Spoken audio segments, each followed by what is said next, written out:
These are some mods that I did to our Prevue Pet Products corner Playtop bird cage, 65 3/8 by 37 1/4.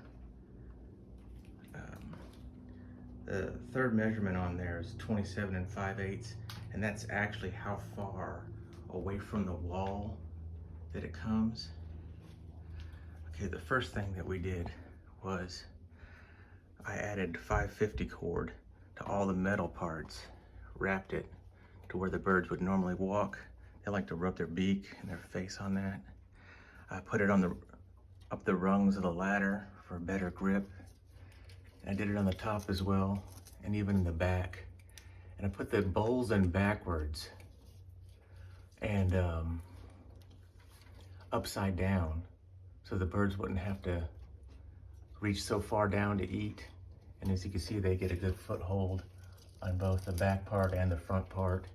These brass bowls here I picked up extra from Menards that fit into the much larger, deeper bowls for that purpose of them not having to reach quite so far.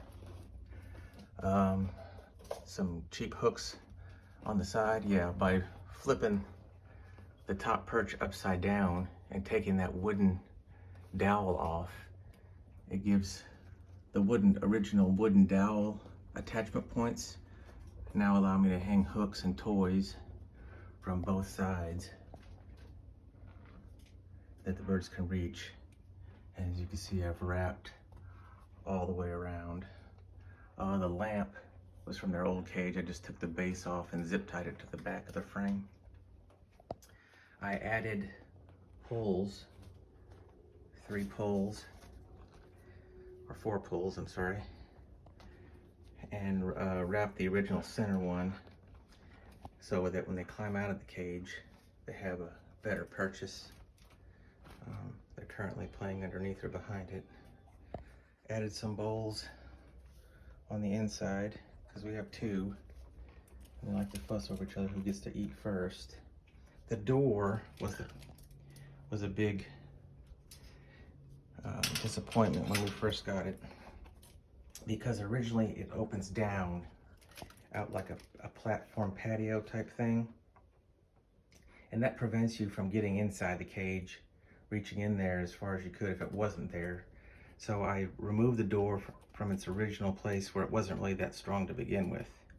And I used zip ties to make new hinges to hinge it from the side as opposed to the bottom.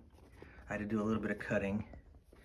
I took the lock apart. It just pulls apart, and took one section of the locking mechanism out. And then I found these magnets on Amazon. And since the inside of the locking mechanism is metal, that magnet holds it pretty secure.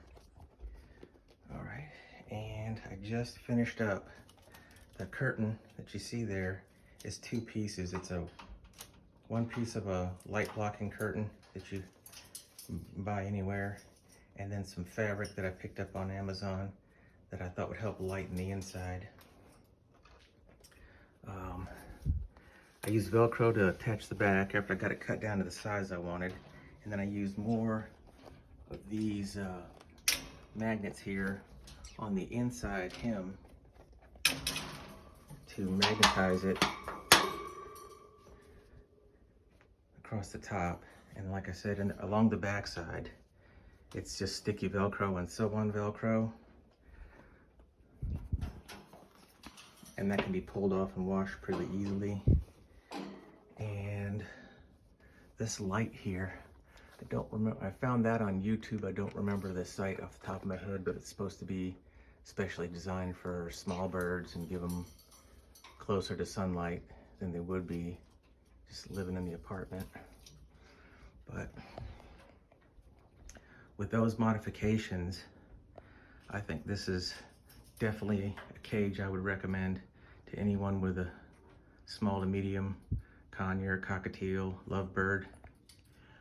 Cleanup is super easy because we put heavy duty shelf liners in there, so any wet stuff will stick to that liner And then the dry stuff we just dump out in the garbage can, pull the wet liners out, wipe them down in the shower.